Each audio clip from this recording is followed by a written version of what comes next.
ನಮಸ್ಕಾರ ಗೆಳೆಯರೆ, ನನ್ನ ಯೂಟ್ಯೂಬ್ ಚಾನಲ್ಗೆ ಸ್ವಾಗತ. ನನ್ನ ಚಾನಲ್ಗೆ ಮೊದಲಾಗಿದ್ದರೆ ಚಾನಲನ್ನು ಸಬ್ಸ್ಕ್ರೈಬ್ ಮಾಡಿ ಮತ್ತು ಬೆಲ್ ಬಟನನ್ನು ಆನ್ ಮಾಡಿ. ವಿಡಿಯೋಗೆ ಶುರು ಮಾಡೋಣ. ಆತ್ಮ ಒಂದು ಶಕ್ತಿ. ಆತ್ಮ ಒಂದು ಶಕ್ತಿ ಈ ಬ್ರಹ್ಮಾಂಡವನ್ನು ಇಷ್ಟು ಸುಸೂತ್ರವಾಗಿ ನಡೆಸುತ್ತಿರುವ ಒಂದು ಅದಮ್ಯ ಶಕ್ತಿ. ಇಂತಹ ಶಕ್ತಿಗಳಲ್ಲಿ ಆತ್ಮವೂ ಒಂದು. ಹೌದು, ಆತ್ಮ ಒಂದು ಶಕ್ತಿ. ಅದೊಂದು ಚೈತನ್ಯ ಸ್ವರೂಪ. ಜೀವನ ಸ್ವರೂಪವು ಪ್ರಕಟವಾಗಲು ಆತ್ಮವೇ ಕಾರಣ. ಅದೇ ಚೇತನ. ಜೀವನ ಶರೀರದ ಮೂಲಕ ಭೋಗವನ್ನು ಅನುಭವಿಸುತ್ತಿದ್ದರೂ ಆತ್ಮವು ತನ್ನ ಪ್ರತ್ಯೇಕತೆಯನ್ನು ಉಳಿಸಿಕೊಂಡಿರುತ್ತದೆ.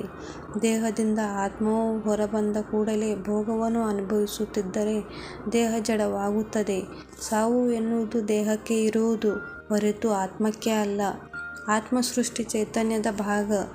ಈಶ್ವರನ ಒಂದು ತುಣುಕಾಗಿದ್ದರೂ ದೇಹದಲ್ಲಿ ನೆಲೆಗೊಂಡಾಗ ಅದು ಜೀವಾತ್ಮ ಎಂದು ಕರೆಸಿಕೊಳ್ಳುತ್ತದೆ.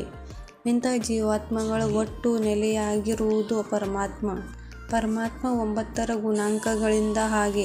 ಆ ಸಂಖ್ಯೆಗಳಲ್ಲಿ ಬರುವ ಪ್ರತಿಯೊಂದು ಅಂಕಿಯನ್ನು ಒಟ್ಟುಗೂಡಿಸಿದರೆ ಪುನಃ 9ಕ್ಕೆ ಸಮಾನವಾಗಿರುತ್ತದೆ. ಆದರೆ ಜೀವಾತ್ಮ ಎನ್ನುವುದು 8 ಗುಣಾಂಕಗಳಿದ್ದ ಹಾಗೆ. ಇಲ್ಲಿ ಪ್ರತಿಯೊಂದು ಸಂಖ್ಯೆಯ ಅಂಕಿಗಳನ್ನು ಒಟ್ಟುಗೂಡಿಸಿದರೆ ಅದರ ಬೆಲೆ ಬೇರೆಯಾಗುತ್ತಾ ಹೋಗುತ್ತದೆ. ಅಷ್ಟೇ ಅಲ್ಲ, ಕಡಿಮೆಯಾಗುತ್ತಾ ಹೋಗುತ್ತದೆ. ಇದರ ತಾತ್ಪರ್ಯ ಇಷ್ಟೇ: ಜೀವಾತ್ಮ ಎನ್ನುವುದು ಸಮಯ, ಸಂದರ್ಭಗಳಿಗೆ ತಕ್ಕಂತೆ ಬದಲಾಗುವಂಥದ್ದು. ಸುಖ ಬಂದಾಗ ಹಿಗ್ಗುವುದು, ಕಷ್ಟ ಬಂದಾಗ ಕುಗ್ಗುವುದು ಇದರ ಸ್ವಭಾವ. ಹೆಜ್ಜೆ ಹೆಜ್ಜೆಗೂ ಆಸೆ ಕನಸುಗಳು ಗಾಳಿ ಗೋಪುರ ಕಟ್ಟುವಂಥದ್ದು ಈ ಜೀವಾತ್ಮ. ಆದರೆ ಪರಮಾತ್ಮನ ಸ್ವರೂಪ ಇದಕ್ಕೆ ತದ್ವಿರುದ್ಧ.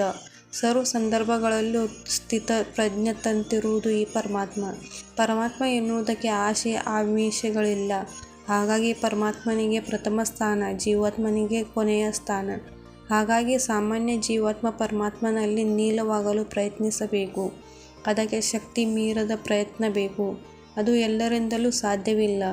ಹಾಗಾಗಿಯೇ ಎಲ್ಲರಿಗೂ ಅವರವರ ಜೀವಕ್ಕೆ ಆತ್ಮಮುಕ್ತಿ ಒದಗಿಸುವುದಕ್ಕಾಗಿ ಭಾರತ ಸನ್ಯಾಸ ಪರಂಪರೆ ಶ್ರಮಿಸುತ್ತದೆ.